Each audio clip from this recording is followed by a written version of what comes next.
ایک محبت 100 افسانے میں خوش آمدید۔ پیش خدمت ہے سعادت حسن منٹو کا افسانہ بانجھ۔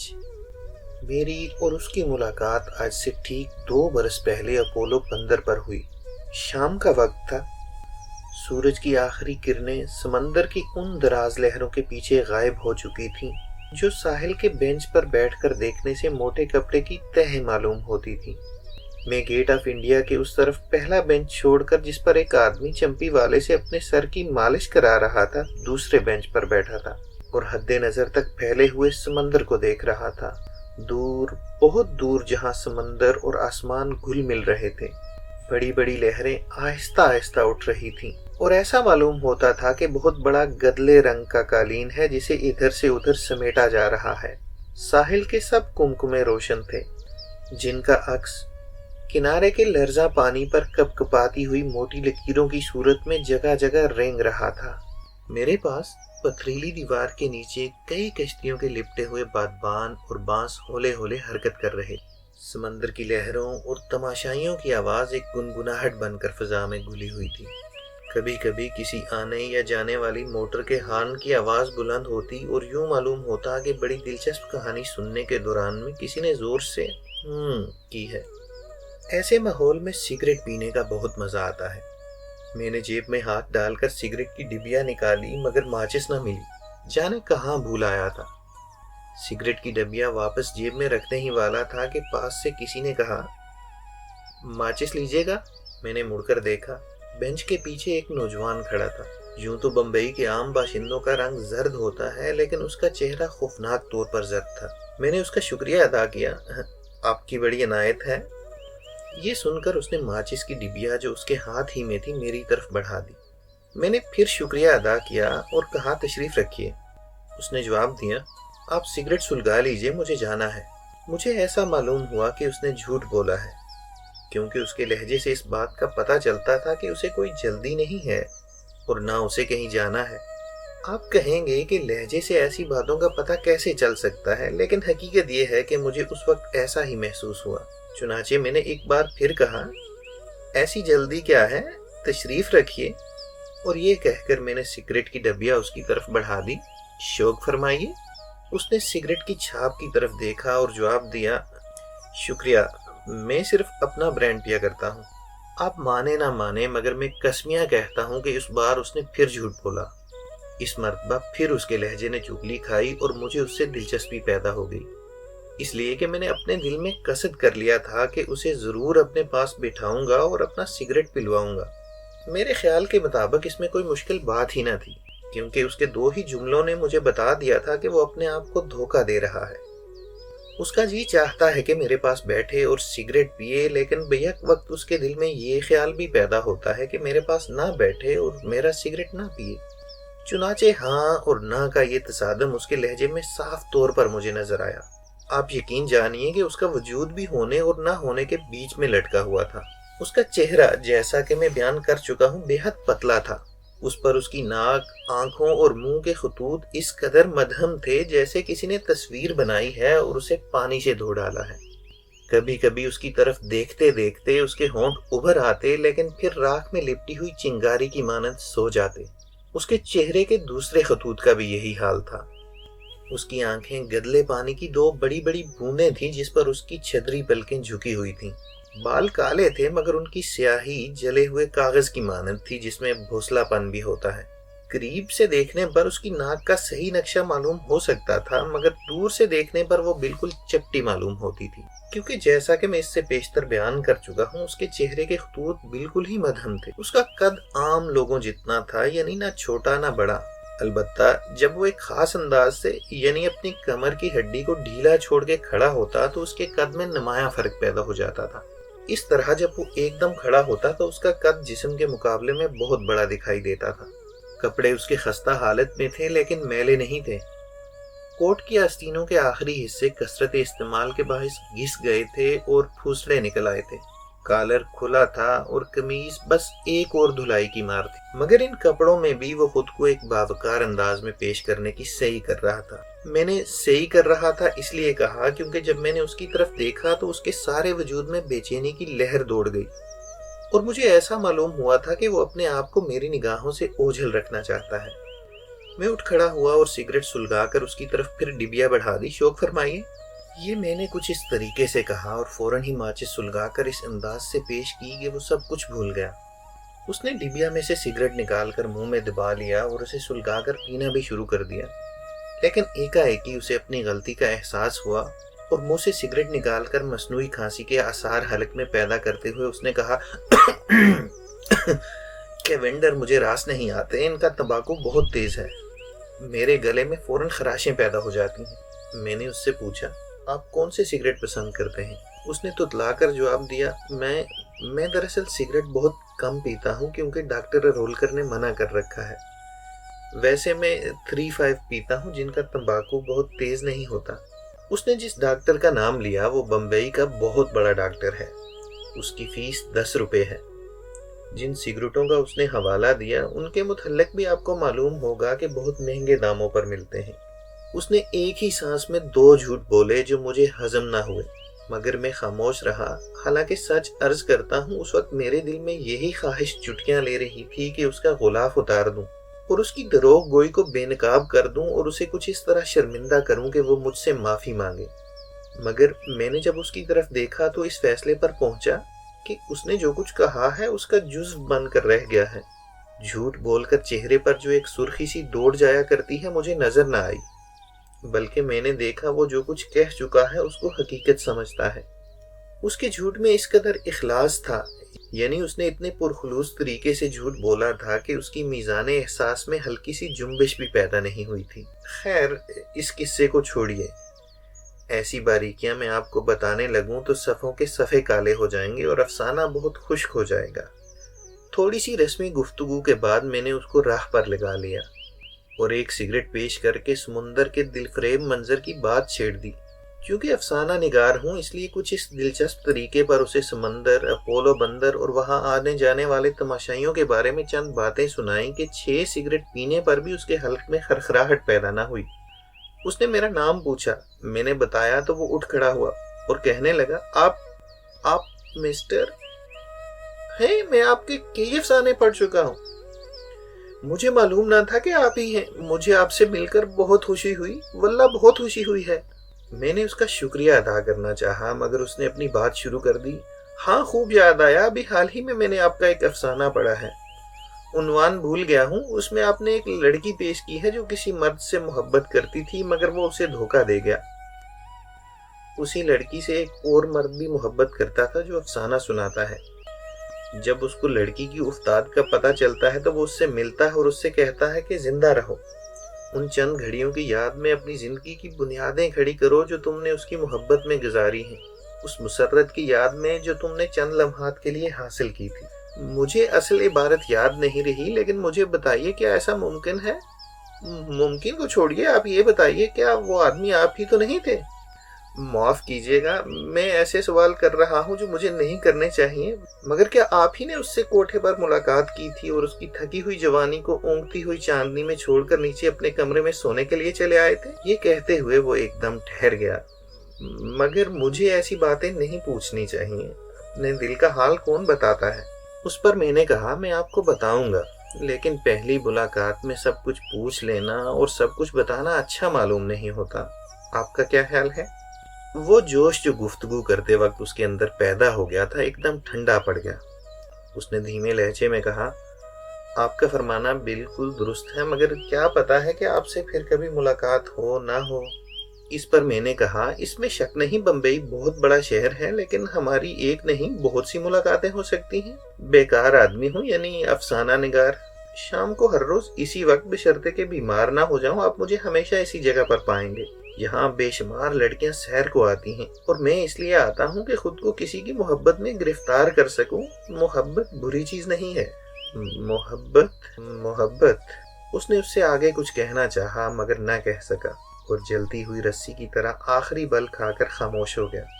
میں نے ازراہ مذاق اس سے محبت کا ذکر کیا تھا، دراصل اس وقت فضا ایسی دل فریب تھی کہ اگر میں کسی عورت پر عاشق ہو جاتا تو مجھے افسوس نہ ہوتا۔ نیم تاریکی میں بجلی کے کمکمیں قطار اندر قطار آنکھیں جھپکنا شروع کر دیں، ہوا میں خنکی پیدا ہو جائے، اور فضا پر ایک افسانوی کیفیت سی چھا جائے تو کسی اجنبی عورت کے قربت کی ضرورت محسوس ہوا کرتی ہے، ایک ایسی ضرورت جس کا احساس تحت شعور ہی میں چھپا رہتا ہے۔ خدا معلوم اس نے کس افسانے کے متعلق مجھ سے پوچھا تھا۔ مجھے اپنے سب افسانے یاد نہیں، اور خاص طور پر وہ تو بالکل یاد نہیں جو رومانی ہیں۔ میں اپنی زندگی میں بہت کم عورتوں سے ملا ہوں۔ وہ افسانے جو میں نے عورتوں کے متعلق لکھے ہیں یا تو کسی خاص ضرورت کے ماتحت لکھے ہیں یا محض دماغی عیاشی کے لیے۔ میرے ایسے افسانوں میں چونکہ خلوص نہیں ہے، اس لیے میں نے کبھی ان کے متعلق غور نہیں کیا۔ ایک خاص طبقے کی عورتیں میری نظر سے گزری ہیں اور ان کے متعلق میں نے چند افسانے لکھے ہیں، مگر وہ رومان نہیں ہیں۔ اس نے جس افسانے کا ذکر کیا تھا وہ یقیناً کوئی ادنا درجے کا رومان تھا جو میں نے اپنے چند جذبات کی پیاس بجھانے کے لیے لکھا ہوگا۔ لیکن میں نے تو اپنا افسانہ بیان کرنا شروع کر دیا۔ ہاں، تو جب وہ محبت کہہ کر خاموش ہو گیا تو میرے دل میں خواہش پیدا ہوئی کہ محبت کے بارے میں کچھ اور کہوں۔ چنانچہ میں نے کہنا شروع کیا، محبت کی یوں تو بہت سی قسمیں ہمارے باپ دادا بیان کر گئے ہیں، مگر میں سمجھتا ہوں کہ محبت خواہ ملتان میں پیدا ہو یا سائبیریا کے یخ بستہ میدانوں میں، سردیوں میں پیدا ہو یا گرمیوں میں، امیر کے دل میں پیدا ہو یا غریب کے دل میں، محبت خوبصورت کرے یا بدصورت، بد کردار کرے یا نیکوکار، محبت ہی رہتی ہے۔ اس میں کوئی فرق پیدا نہیں ہوتا۔ جس طرح بچے پیدا ہونے کی صورت ہمیشہ ایک سی چلی آ رہی ہے، اسی طرح محبت کی پیدائش بھی ایک ہی طریقے پر ہوتی ہے۔ یہ جدا بات ہے کہ سہیتا بیگم اسپتال میں بچہ جنے اور راج کماری جنگل میں، غلام محمد کے دل میں بھنگن محبت پیدا کرے اور نٹور لال کے دل میں کوئی رانی۔ جس طرح بعض بچے وقت سے پہلے پیدا ہو جاتے ہیں اور کمزور رہتے ہیں، اسی طرح محبت بھی کمزور رہتی ہے جو وقت سے پہلے جنم لے۔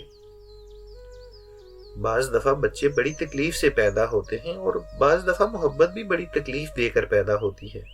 جس طرح عورت کا حمل گر جاتا ہے اسی طرح محبت بھی گر جاتی ہے۔ بعض دفعہ بانجھ پن پیدا ہو جاتا ہے۔ ادھر بھی آپ کو ایسے آدمی نظر آئیں گے جو محبت کے معاملے میں بانجھ ہیں۔ اس کا یہ مطلب نہیں کہ محبت کرنے کی خواہش ان کے دل سے ہمیشہ کے لیے مٹ جاتی ہے یا ان کے اندر وہ جذبہ ہی نہیں رہتا۔ نہیں، یہ خواہش ان کے دل میں موجود ہوتی ہے، مگر وہ اس قابل نہیں رہتے کہ محبت کر سکیں۔ جس طرح عورت اپنے جسمانی نقائص کے باعث بچہ پیدا کرنے کے قابل نہیں رہتی، اسی طرح یہ لوگ چند روحانی نقائص کی وجہ سے کسی کے دل میں محبت پیدا کرنے کی قوت نہیں رکھتے۔ محبت کا اسقاط بھی ہو سکتا ہے۔ مجھے اپنی گفتگو دلچسپ معلوم ہو رہی تھی، چنانچہ میں اس کی طرف دیکھے بغیر لیکچر دیے چلا جا رہا تھا۔ لیکن جب میں اس کی طرف متوجہ ہوا تو وہ دور سمندر کے پاس خلا میں دیکھ رہا تھا اور اپنے خیالات میں گم تھا۔ میں خاموش ہو گیا۔ جب زور سے کسی موٹر کا ہارن بجا تو وہ چونکا اور خالی ذہن ہو کر کہنے لگا، جی آپ نے بالکل درست فرمایا ہے۔ میرے جی میں آئی کہ اس سے پوچھوں، درست فرمایا ہے؟ اس کو چھوڑیے، آپ یہ بتائیے میں نے کیا کہا ہے؟ لیکن میں خاموش رہا اور اس کو موقع دیا کہ اپنے وزنی خیالات دماغ سے جھٹک دے۔ وہ کچھ دیر سوچتا رہا، اس کے بعد اس نے پھر کہا، آپ نے بالکل ٹھیک فرمایا ہے، خیر چھوڑیے اس قصے کو۔ مجھے اپنی گفتگو بہت اچھی معلوم ہوئی تھی۔ میں چاہتا تھا کہ کوئی میری باتیں سنتا چلا جائے۔ چنانچہ میں نے پھر سے کہنا شروع کیا، تو میں یہ عرض کر رہا تھا کہ بعض آدمی بھی محبت کے معاملے میں بانجھ ہوتے ہیں، یعنی ان کے دل میں محبت کرنے کی خواہش تو موجود ہوتی ہے لیکن ان کی یہ خواہش کبھی پوری نہیں ہوتی۔ میں سمجھتا ہوں کہ اس بانجھ پن کا باعث روحانی نقائص ہیں۔ آپ کا کیا خیال ہے؟ اس کا رنگ اور بھی زرد پڑ گیا، جیسے اس نے کوئی بھوت دیکھ لیا ہو۔ یہ تبدیلی اس کے اندر اتنی جلدی پیدا ہوئی کہ میں نے گھبرا کر اس سے پوچھا، خیریت تو ہے؟ آپ بیمار ہیں؟ نہیں تو اس کی پریشانی اور بھی زیادہ ہو گئی۔ مجھے کوئی بیماری نہیں ہے، لیکن آپ نے کیسے سمجھ لیا کہ میں بیمار ہوں؟ میں نے جواب دیا، اس وقت آپ کو جو کوئی بھی دیکھے گا یہی کہے گا کہ آپ بہت بیمار ہیں۔ آپ کا رنگ خوفناک طور پر زرد ہو رہا ہے۔ میرا خیال ہے آپ کو گھر چلے جانا چاہیے۔ آئیے میں آپ کو چھوڑا۔ نہیں، میں خود چلا جاؤں گا، مگر میں بیمار نہیں ہوں۔ کبھی کبھی میرے دل میں معمولی سا درد پیدا ہو جایا کرتا ہے، شاید وہی ہو۔ میں ابھی ٹھیک ہو جاؤں گا، آپ اپنی گفتگو جاری رکھیے۔ میں تھوڑی دیر خاموش رہا کیونکہ وہ ایسی حالت میں نہیں تھا کہ میری بات غور سے سن سکے، لیکن جب اس نے اصرار کیا تو میں نے کہنا شروع کیا، میں آپ سے یہ پوچھ رہا تھا کہ ان لوگوں کے متعلق آپ کا کیا خیال ہے جو محبت کرنے کے معاملے میں بانجھ ہوتے ہیں۔ میں ایسے آدمیوں کے جذبات اور ان کی اندرونی کیفیات کا اندازہ نہیں کر سکتا، لیکن جب میں اس بانجھ عورت کا تصور کرتا ہوں جو صرف ایک بیٹی یا بیٹا حاصل کرنے کے لیے دعائیں مانگتی ہے، خدا کے حضور میں گڑ گڑاتی ہے، اور جب وہاں سے کچھ نہیں ملتا تو ٹونے ٹوٹکوں میں اپنا گوہر مقصود ڈھونڈتی ہے، شمشانوں سے راکھ لاتی ہے، کئی راتیں جاگ کر سادھوؤں کے بتائے ہوئے منتر پڑھتی ہے، منتیں مانتی ہے، چڑھاوے چڑھاتی ہے۔ تو میں خیال کرتا ہوں کہ اس آدمی کی بھی حالت یہی ہوتی ہوگی جو محبت کے معاملے میں بانجھ ہو۔ ایسے لوگ واقعی ہمدردی کے قابل ہیں۔ مجھے اندھوں پر اتنا رحم نہیں آتا جتنا ان لوگوں پر آتا ہے۔ اس کی آنکھوں میں آنسو آ گئے اور وہ تھوک نگل کر دفعتاً کھڑا ہوا اور پرلی طرف منہ کر کے کہنے لگا، اوہ بہت دیر ہو گئی، مجھے ضروری کام کے لیے جانا تھا، یہاں باتوں باتوں میں کتنا وقت گزر گیا۔ میں بھی اٹھ کھڑا ہوا۔ وہ پلٹا اور میرا ہاتھ دبا کر لیکن میری طرف دیکھے بغیر اس نے اب رخصت چاہتا ہوں کہا اور چل دیا۔ دوسری مرتبہ اس سے میری ملاقات پھر اپولو بندر ہی پر ہوئی۔ میں سیر کا عادی نہیں ہوں، مگر اس زمانے میں ہر شام اپولو بندر جانا میرا دستور ہو گیا تھا۔ 1 مہینے کے بعد جب مجھے آگرہ کے ایک شاعر نے ایک لمبا چوڑا خط لکھا جس میں اس نے نہایت ہی حریصانہ طور پر اپولو بندر اور وہاں جمع ہونے والی پریوں کا ذکر کیا، اور مجھے اس لحاظ سے بہت خوش قسمت کہا کہ میں بمبئی میں ہوں، تو اپولو بندر سے میری دلچسپی ہمیشہ کے لیے فنا ہو گئی۔ اب جب کبھی کوئی مجھے اپولو بندر جانے کا کہتا ہے تو مجھے آگرے کے شاعر کا خط یاد آ جاتا ہے اور میری طبیعت متلا جاتی ہے۔ لیکن میں اس زمانے کا ذکر کر رہا ہوں جب یہ خط مجھے نہیں ملا تھا، اور میں ہر روز جا کر شام کو اپولو بندر کی اس بینچ پر بیٹھا کرتا تھا جس کے اس طرف کئی آدمی چمپی والوں سے اپنی کھوپڑیوں کی مرمت کراتے رہتے تھے۔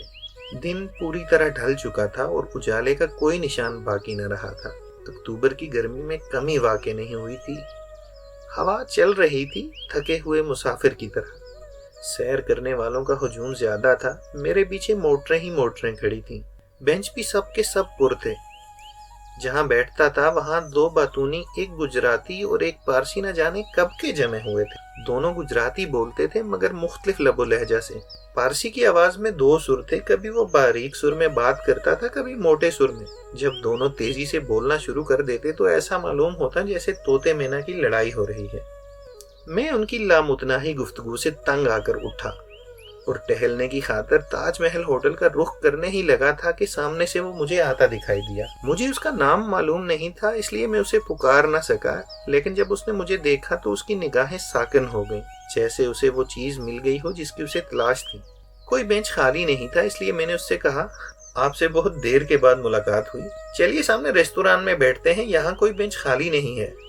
اس نے رسمی طور پر چند باتیں کی اور ساتھ ہو لیا۔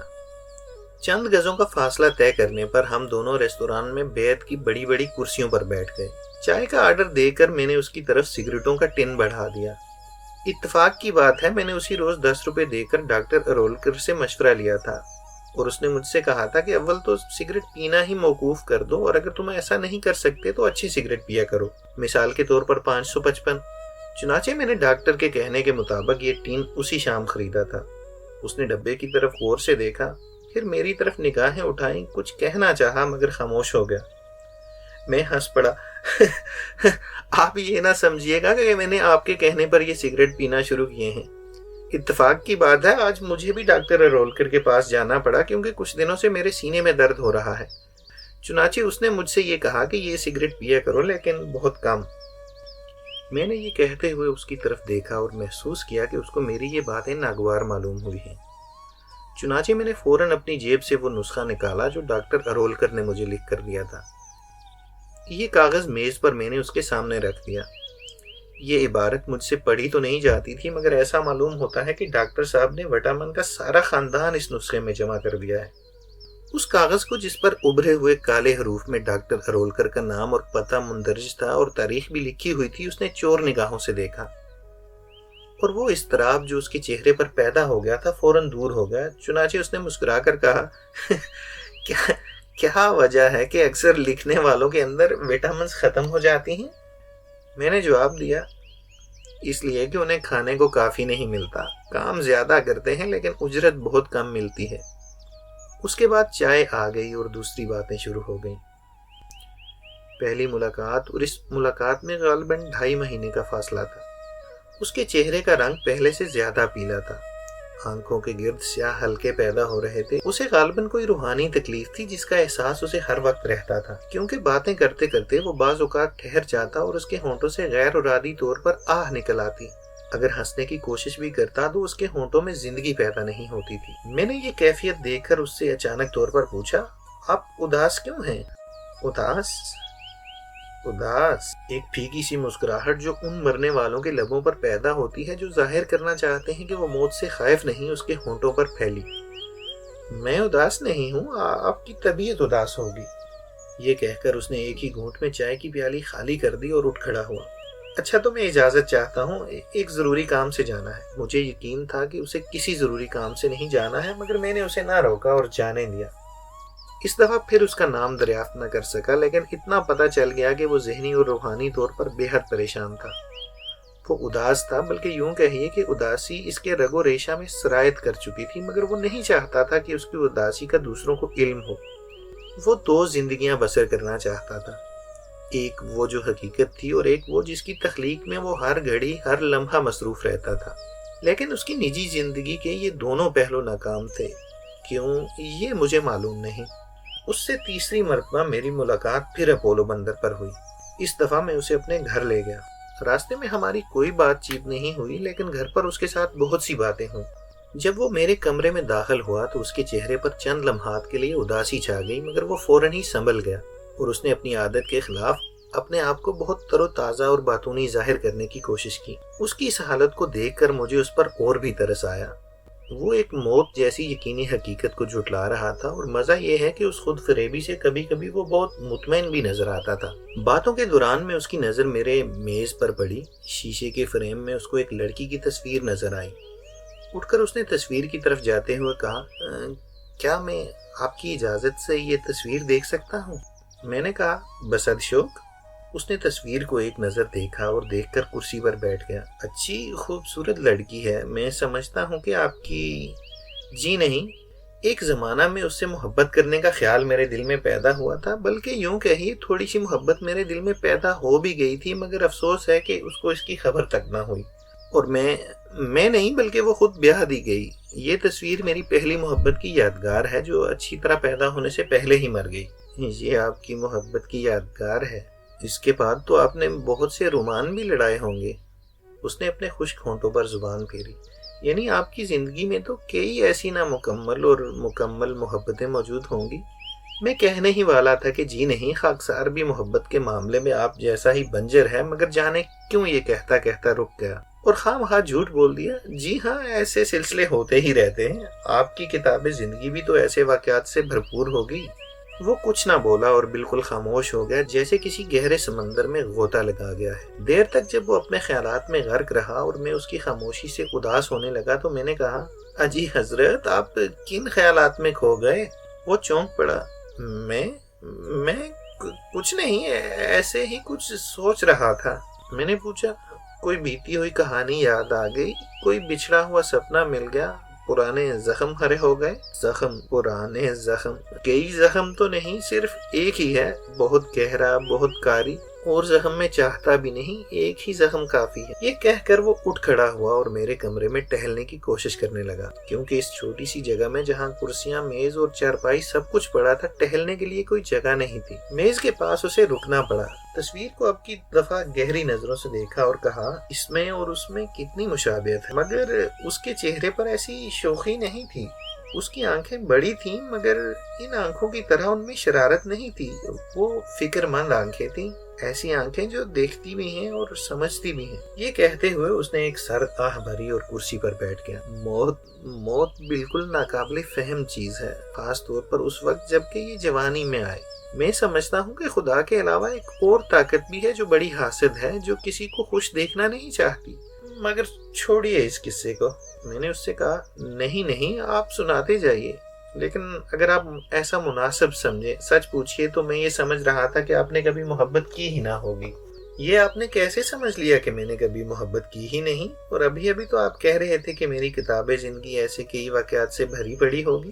یہ کہہ کر اس نے میری طرف سوالیہ نظروں سے دیکھا۔ میں نے اگر محبت نہیں کی تو یہ دکھ میرے دل میں کہاں سے پیدا ہو گیا ہے؟ میں نے اگر محبت نہیں کی تو یہ روگ کہاں سے چمٹ گیا ہے؟ میں اداس کیوں رہتا ہوں؟ مجھے اپنے آپ کا ہوش کیوں نہیں ہے؟ میں روز بروز موم کی طرح کیوں پگھلا جا رہا ہوں؟ بظاہر یہ تمام سوال وہ مجھ سے کر رہا تھا، مگر دراصل وہ سب کچھ اپنے آپ ہی سے پوچھ رہا تھا۔ میں نے کہا، میں نے جھوٹ بولا تھا کہ آپ کی زندگی میں ایسے کئی واقعات ہوں گے، مگر آپ نے بھی تو جھوٹ بولا تھا کہ میں اداس نہیں ہوں اور مجھے کوئی روک نہیں ہے۔ کسی کے دل کا حال جاننا آسان بات نہیں ہے۔ آپ کی اداسی کی اور بہت سی وجہ ہو سکتی ہیں، مگر جب تک مجھے آپ خود نہ بتائیں تو میں کسی نتیجے پر کیسے پہنچ سکتا ہوں؟ اس میں کوئی شک نہیں کہ آپ واقعی روز بروز کمزور ہوتے جا رہے ہیں۔ آپ کو یقیناً بہت بڑا صدمہ پہنچا ہے اور مجھے آپ سے ہمدردی ہے۔ ہمدردی؟ اس کی آنکھوں میں آنسو آ گئے۔ مجھے کسی کی ہمدردی کی ضرورت نہیں، اس لیے کہ ہمدردی اسے واپس نہیں لا سکتی۔ اس عورت کو موت کی گہرائیوں سے نکال کر میرے حوالے نہیں کر سکتی جس سے مجھے پیار تھا۔ آپ نے محبت نہیں کی، مجھے یقین ہے آپ نے محبت نہیں کی، اس لیے کہ اس کی ناکامی نے آپ پر کوئی داغ نہیں چھوڑا۔ میری طرف دیکھیے۔ یہ کہہ کر اس نے خود اپنے آپ کو دیکھا۔ کوئی جگہ آپ کو ایسی نہیں ملے گی جہاں میری محبت کے نقش موجود نہ ہو۔ میرا وجود خود اس محبت کی ٹوٹی ہوئی عمارت کا ملبہ ہے۔ میں آپ کو یہ داستان کیسے سناؤں اور کیوں کر سناؤں جبکہ آپ اسے سمجھ ہی نہیں سکیں گے؟ کسی کا یہ کہہ دینا کہ میری ماں مر گئی ہے آپ کے دل پر وہ اثر نہیں پیدا کر سکتا جو موت نے بیٹے پر کیا تھا۔ میری داستان محبت آپ کو کیا کسی کو بھی بالکل معمولی معلوم ہوگی، مگر مجھ پر جو اثر ہوا ہے اس سے کوئی آگاہ نہیں ہو سکتا، اس لیے کہ محبت میں نے کی ہے اور سب کچھ صرف مجھ پر گزرا ہے۔ یہ کہہ کر وہ خاموش ہو گیا۔ اس کے حلق میں تلخی پیدا ہو گئی تھی کیونکہ وہ بار بار تھوک نگلنے کی کوشش کر رہا تھا۔ کیا وہ آپ کو دھوکہ دے گئی؟ میں نے اس سے پوچھا، یا کچھ اور حالات تھے؟ دھوکہ؟ وہ دھوکہ دے ہی نہیں سکتی تھی۔ خدا کے لیے دھوکہ نہ کہیے، وہ عورت نہیں فرشتہ تھی، مگر برا ہو اس موت کا جو ہمیں خوش نہ دیکھ سکی اور اسے ہمیشہ کے لیے اپنے پروں میں سمیٹ کر لے گئی۔ آپ نے میرے دل پر خراشیں پیدا کر دی ہیں۔ سنیے میں آپ کو اس دردناک داستان کا کچھ حصہ سناتا ہوں۔ وہ ایک بڑے اور امیر گھرانے کی لڑکی تھی۔ جس زمانے میں اس کی اور میری پہلی ملاقات ہوئی، میں اپنے باپ دادا کی ساری جائیداد عیاشیوں میں برباد کر چکا تھا۔ میرے پاس ایک کوڑی بھی نہیں۔ اپنا وطن چھوڑ کر میں لکھنؤ چلا آیا۔ اپنی موٹر چونکہ میرے پاس ہوا کرتی تھی، اسی لیے میں صرف موٹر چلانے کا کام جانتا تھا، چنانچہ میں نے اسی کو اپنا پیشہ قرار دینے کا فیصلہ کیا۔ پہلی ملازمت مجھے ڈپٹی صاحب کے یہاں ملی، جن کی وہ اکلوتی لڑکی۔ یہ کہتے کہتے وہ اپنے خیالات میں کھو گیا اور دفعتاً چپ ہو گیا۔ میں بھی خاموش رہا۔ تھوڑی دیر کے بعد وہ چونکا اور کہنے لگا، میں کیا کہہ رہا تھا؟ آپ ڈپٹی صاحب کے یہاں ملازم ہو گئے؟ ہاں، وہ انہی ڈپٹی صاحب کی اکلوتی بیٹی تھی۔ ہر روز میں صبح 9 بجے زہرا کو موٹر میں سکول لے جایا کرتا تھا۔ وہ پردہ کرتی تھی، مگر موٹر ڈرائیور سے کوئی کب تک چھپ سکتا ہے؟ میں نے اسے دوسرے ہی روز دیکھ لیا تھا۔ وہ صرف خوبصورت ہی نہیں تھی، بلکہ اس میں ایک خاص بات بھی تھی۔ بڑی سنجیدہ اور متین لڑکی تھی۔ اس کی سیدھی مانگ نے اس کے چہرے پر ایک خاص قسم کا وقار پیدا کر دیا تھا۔ وہ میں کیا عرض کروں وہ کیا تھی؟ میرے پاس الفاظ نہیں ہیں کہ میں اس کی صورت اور سیرت بیان کر سکوں۔ بہت دیر تک وہ اپنی زہرا کی خوبیاں بیان کرتا رہا اور اس دوران میں اس نے کئی مرتبہ اس کی تصویر کھینچنے کی ناکام کوشش کی۔ ایسا معلوم ہوتا تھا کہ خیالات اس کے دماغ میں ضرورت سے زیادہ جمع ہو گئے ہیں۔ کبھی کبھی بات کرتے کرتے اس کا چہرہ تمتما اٹھتا، لیکن پھر اداسی چھا جاتی اور وہ آہوں میں گفتگو کرنا شروع کر دیتا۔ وہ اپنی داستان بہت آہستہ آہستہ سنا رہا تھا، جیسے خود بھی مزہ لے رہا ہو۔ ایک ایک ٹکڑا جوڑ کر اس نے اپنی ساری کہانی پوری کی، جس کا خلاصہ یہ تھا۔ زہرا سے اسے بے پناہ محبت ہو گئی۔ کچھ دن تو موقع پا کر اس کا دیدار کرنے اور طرح طرح کے منصوبے باندھنے میں گزر گئے، مگر جب اس نے سنجیدگی سے اس محبت پر غور کیا تو خود کو زہرا سے بہت دور پایا۔ ایک موٹر ڈرائیور اپنے آقا کی لڑکی سے محبت کیسے کر سکتا ہے؟ چنانچہ جب اس تلخ حقیقت کا احساس اس کے دل میں پیدا ہوا تو وہ مغموم رہنے لگا۔ لیکن ایک روز اس نے بڑی جرأت سے کام لیا۔ کاغذ کے ایک پرزے پر اس نے زہرا کو چند سطریں لکھی۔ یہ سطریں مجھے یاد ہیں۔ زہرا، میں اچھی طرح جانتا ہوں میں تمہارا نوکر ہوں۔ تمہارے والد صاحب مجھے 30 روپے ماہوار دیتے ہیں، مگر میں تم سے محبت کرتا ہوں۔ میں کیا کروں کیا نہ کروں میری سمجھ میں نہیں آتا۔ یہ سطریں کاغذ پر لکھ کر اس نے کاغذ اس کی کتاب میں رکھ دیا۔ دوسرے روز جب وہ اسے موٹر میں سکول لے گیا تو اس کے ہاتھ کانپ رہے تھے۔ ہینڈل کئی بار اس کی گرفت سے نکل گیا، مگر خدا کا شکر ہے کوئی ایکسیڈنٹ نہ ہوا۔ اس روز اس کی کیفیت عجیب رہی۔ شام کو جب وہ زہرا کو سکول سے واپس لا رہا تھا تو راستے میں اس لڑکی نے موٹر روکنے کے لیے کہا۔ اس نے جب موٹر روک لی تو زہرا نے نہایت سنجیدگی کے ساتھ کہا، دیکھو نہیں، آئندہ تم ایسی حرکت کبھی نہ کرنا۔ میں نے ابھی تک ابا جی سے تمہارے اس خط کا ذکر نہیں کیا جو تم نے میری کتاب میں رکھ دیا ہے، لیکن اگر پھر تم نے ایسی حرکت کی تو مجبوراً ان سے شکایت کرنا پڑے گی، سمجھے؟ چلو اب موٹر چلاؤ۔ اس گفتگو کے بعد اس نے بہت کوشش کی کہ ڈپٹی صاحب کی نوکری چھوڑ دے اور زہرا کی محبت کو اپنے دل سے ہمیشہ کے لیے مٹا دے، مگر وہ کامیاب نہ ہو سکا۔ 1 مہینہ ایسی کشمکش میں گزر گیا۔ ایک روز اس نے پھر جرأت سے کام لے کر خط لکھا اور زہرا کی کتاب میں رکھ کر اپنی قسمت کے فیصلے کا انتظار کرنے لگا۔ اسے یقین تھا کہ دوسرے روز صبح کو اسے نوکری سے برطرف کر دیا جائے گا، مگر ایسا نہ ہوا۔ شام کو اسکول سے واپس آتے ہوئے زہرا اس سے ہم کلام ہوئی اور ایک بار پھر اس کو ایسی حرکتوں سے باز رہنے کے لیے کہا، اگر تمہیں اپنی عزت کا خیال نہیں تو کم از کم میری عزت کا تو کچھ خیال ہونا چاہیے تمہیں۔ یہ اس نے ایک بار پھر کچھ سنجیدگی اور متانت سے کہا کہ نعیم کی ساری امیدیں فنا ہو گئیں اور اس نے قصد کر لیا کہ وہ نوکری چھوڑ دے گا اور لکھنؤ سے ہمیشہ کے لیے چلا جائے گا۔ مہینے کے اخیر میں نوکری چھوڑنے سے پہلے اس نے اپنی کوٹری میں لالٹین کی مدھم روشنی میں زہرا کو آخری خط لکھا۔ اس میں اس نے نہایت درد بھرے لہجے میں اس سے کہا، زہرا، میں نے بہت کوشش کی ہے کہ میں تمہارے کہے پر عمل کر سکوں، مگر دل پر میرا اختیار نہیں۔ یہ میرا آخری خط ہے، کل شام کو میں لکھنؤ چھوڑ دوں گا، اس لیے تمہیں اپنے والد سے کچھ کہنے کی ضرورت نہیں۔ تمہاری خاموشی میری قسمت کا فیصلہ کر دے گی، مگر یہ خیال نہ کرنا کہ تم سے دور رہ کر میں تم سے محبت نہیں کروں گا۔ میں جہاں کہیں بھی رہوں گا میرا دل تمہارے قدموں میں رہے گا۔ میں ہمیشہ ان دنوں کو یاد کرتا رہوں گا جب موٹر اس لیے آہستہ آہستہ چلاتا تھا کہ تمہیں دھکا نہ لگے۔ میں اس کے سوا تمہارے لیے اور کر ہی کیا سکتا تھا۔ یہ خط بھی اس نے موقع پا کر اس کی کتاب میں رکھ دیا۔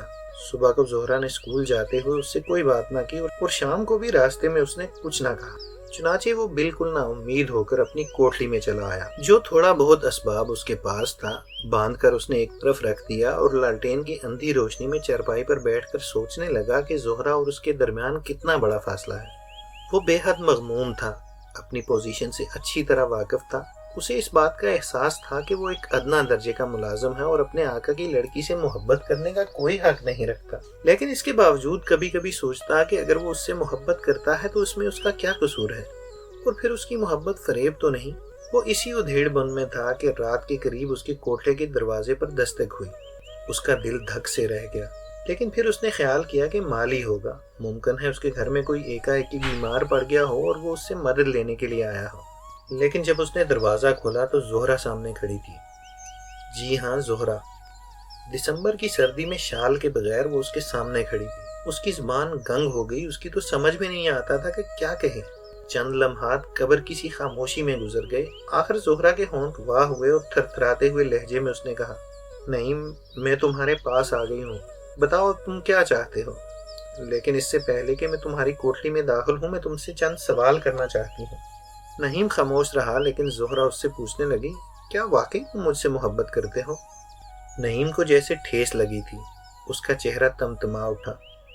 زہرا، تم نے ایسا سوال کیا ہے جس کا جواب اگر میں دوں بھی تو میری محبت کی توہین ہوگی۔ میں تم سے پوچھتا ہوں، کیا میں محبت نہیں کرتا؟ زہرا نے اس سوال کا جواب نہ دیا اور تھوڑی دیر خاموش رہ کر اپنا دوسرا سوال کیا۔ میرے باپ کے پاس کافی دولت ہے، مگر میرے پاس ایک پھوٹی کوڑی نہیں۔ جو کچھ میرا کہا جاتا ہے میرا نہیں ہے، ان کا ہے۔ کیا تم مجھے دولت کے بغیر بھی ویسا ہی عزیز سمجھو گے؟ نعیم بہت جذباتی آدمی تھا، چنانچہ اس سوال نے بھی اس کے وقار کو زخمی کیا۔ بڑے دکھ بھرے لہجے میں اس نے زہرا سے کہا، زہرا، خدا کے لیے مجھ سے ایسی باتیں نہ پوچھو جن کا جواب اس قدر عام ہو چکا ہے کہ تمہیں 3rd کلاس عشقیہ ناولوں میں بھی مل سکتا ہے۔ زہرا اس کی کوٹری میں داخل ہو گئی اور اس کی چارپائی پر بیٹھ کر کہنے لگی، میں تمہاری ہوں اور ہمیشہ تمہاری رہوں گی۔ زہرا نے اپنا قول پورا کیا۔ جب دونوں لکھنؤ چھوڑ کر دہلی آئے اور شادی کر کے ایک چھوٹے سے مکان میں رہنے لگے تو ڈپٹی صاحب ڈھونڈتے ڈھونڈتے وہاں پہنچ گئے۔ ڈپٹی صاحب نے زہرا کو بہت برا بھلا کہا۔ ان کی ساری عزت خاک میں مل گئی تھی۔ وہ چاہتے تھے کہ زہرا نعیم کو چھوڑ دے اور جو کچھ ہو چکا ہے اسے بھول جائے۔ وہ نعیم کو 2-3 ہزار روپے دینے کے لیے بھی تیار تھے، مگر انہیں ناکام لوٹنا پڑا، اس لیے کہ زہرا نعیم کو کسی قیمت پر بھی چھوڑنے کے لیے تیار نہ ہوئی۔ اس نے اپنے باپ سے کہا، ابا جی، میں نعیم کے ساتھ بہت خوش ہوں، آپ اس سے اچھا شوہر میرے لیے کبھی تلاش نہیں کر سکتے، میں اور وہ آپ سے کچھ نہیں مانگتے، اگر آپ ہمیں دعائیں دے سکیں تو ہم آپ کے ممنون ہوں گے۔ ڈپٹی صاحب نے جب یہ گفتگو سنی تو بہت خشم آلود ہوئے۔ انہوں نے نہیم کو قید کرانے کی دھمکی بھی دی، مگر زہرا نے صاف صاف کہہ دیا، ابا جی اس میں نہیم کا کیا قصور ہے؟ سچ تو یہ ہے کہ ہم دونوں بے قصور ہیں، البتہ ہم ایک دوسرے سے محبت ضرور کرتے ہیں اور وہ میرا شوہر ہے۔ یہ کوئی قصور نہیں ہے، میں نابالغ نہیں ہوں۔ ڈپٹی صاحب عقل مند تھے، فوراً سمجھ گئے کہ جب ان کی بیٹی ہی رضامند ہے تو نہیم پر کیسے جرم عائد ہو سکتی۔ چنانچہ وہ زہرا کو ہمیشہ کے لیے چھوڑ کر چلے گئے۔ کچھ عرصے کے بعد ڈپٹی صاحب نے مختلف لوگوں کے ذریعے نہیم پر دباؤ ڈالنے اور اس کو روپے پیسے سے لالچ دینے کی کوشش کی، مگر ناکام رہے۔ گو نہیم کی آمدن بہت ہی کم تھی اور زہرا کو جو ناز و نعمت میں پلی تھی، بدن پر کھردرے کپڑے پہننے پڑتے تھے اور اپنے ہاتھ سے سب کام کرنے پڑتے تھے، مگر وہ خوش تھی اور خود کو ایک نئی دنیا میں پاتی تھی، جہاں قدم قدم پر نہیم کی محبت کے نئے نئے پہلو اس پر منکشف ہوتے تھے۔ وہ بہت سکھی تھی، بہت سکھی۔ نہیم بھی بہت خوش تھا، لیکن ایک روز خدا کا کرنا ایسا ہوا کہ زہرا کے سینے میں ایک موذی درد اٹھا، اور پیشتر اس کے کہ نہیم اس کے لیے کچھ کر سکے، وہ اس دنیا سے رخصت ہو گئی اور نہیم کی دنیا ہمیشہ کے لیے تاریک ہو گئی۔ یہ داستان اس نے رک رک کر اور خوب مزے لے لے کر قریباً 4 گھنٹوں میں سنائی۔ جب وہ اپنا حال دل سنا چکا تو اس کا چہرہ بجائے زرد ہونے کے تمتما اٹھا، جیسے اس کے اندر آہستہ آہستہ کسی نے خون داخل کر دیا ہے، لیکن اس کی آنکھوں میں آنسو تھے اور اس کا حلق سوکھ گیا تھا۔ داستان ختم ہوئی تو وہ فوراً اٹھ کھڑا ہوا، جیسے اسے بہت جلدی ہے، اور کہنے لگا، میں نے بہت غلطی کی جو آپ کو اپنی داستان محبت سنا دی۔ میں نے بہت غلطی کی۔ زہرا کا ذکر صرف مجھے تک محدود رہنا چاہیے تھا، لیکن اس کی آواز بھرا گئی۔ میں زندہ ہوں اور وہ اس سے آگے وہ کچھ نہ کہہ سکا اور جلدی سے میرا ہاتھ دبا کر کمرے سے باہر نکل گیا۔ نعیم سے پھر میری ملاقات نہ ہوئی۔ اپولو بندر کئی مرتبہ میں اس کی تلاش میں گیا، مگر وہ نہ ملا۔ 6 یا 7 مہینے کے بعد اس کا ایک خط مجھے ملا، جو میں یہاں پر نقل کر رہا ہوں۔ صاحب، آپ کو یاد ہوگا میں نے آپ کے مکان پر اپنی داستان عشق سنائی تھی۔ وہ محض افسانہ تھا، ایک جھوٹا افسانہ۔ کوئی زہرا ہے نہ کوئی نعیم۔ میں ویسے تو موجود ہوں، مگر وہ نعیم نہیں ہوں جس نے زہرا سے محبت کی تھی۔ آپ نے ایک بار کہا تھا کہ بعض لوگ ایسے بھی ہوتے ہیں جو محبت کے معاملے میں بانجھ ہوتے ہیں۔ میں بھی ان بدقسمت آدمیوں میں سے ایک ہوں جن کی ساری جوانی اپنا دل پر جانے میں گزر گئی۔ زہرا سے نعیم کی محبت ایک دل بہلاوا تھا، اور زہرا کی موت میں ابھی تک نہیں سمجھ سکا کہ میں نے اسے کیوں مار دیا، اور بہت ممکن ہے اس میں بھی میری زندگی کی سیاہی کا دخل ہو۔ مجھے معلوم نہیں آپ نے میرے افسانے کو جھوٹا سمجھا یا سچا، لیکن میں آپ کو ایک عجیب و غریب بات بتاتا ہوں کہ میں نے، یعنی اس جھوٹے فسانے کے خالق نے اس کو بالکل سچا سمجھا، 100% حقیقت پر مبنی۔ مجھے ایسا محسوس ہوا کہ میں نے واقعی زہرا سے محبت کی ہے اور وہ سچ مچ مر چکی ہے۔ آپ کو یہ سن کر اور تعجب ہوگا کہ جوں جوں وقت گزرتا گیا، اس افسانے کے اندر حقیقت کا عنصر زیادہ ہوتا گیا، اور زہرا کی آوازیں، اس کی ہنسی بھی میرے کانوں میں گونجنے لگی۔ میں اس کے سانس کی گرمی تک محسوس کرنے لگا۔ افسانے کا ہر ذرہ جاندار ہو گیا، اور میں نے یوں اپنی قبر اپنے ہاتھوں سے کھو دی۔ زہرا فسانہ نہ صحیح، مگر میں تو فسانہ ہوں۔ وہ مر چکی ہے، اس لیے مجھے بھی مر جانا چاہیے۔ یہ خط آپ کو میری موت کے بعد ملے گا۔ الوداع۔ زہرا مجھے ضرور ملے گی، کہاں یہ مجھے معلوم نہیں۔ میں نے یہ چند سطور صرف اس لیے آپ کو لکھ دی ہیں کہ آپ افسانہ نگار ہیں۔ اگر اس سے آپ افسانہ تیار کر لیں تو آپ کو 7-8 روپے مل جائیں گے، کیونکہ ایک مرتبہ آپ نے کہا تھا کہ افسانے کا معاوضہ آپ کو 7 سے 10 روپے تک مل جایا کرتا ہے۔ یہ میرا تحفہ ہوگا۔ اچھا، الوداع۔ آپ کا ملاقاتی نعیم۔ نعیم نے اپنے لیے زہرا بنائی اور مر گیا۔ میں نے اپنے لیے افسانہ تخلیق کیا ہے اور زندہ ہوں، یہ میری زیادتی ہے۔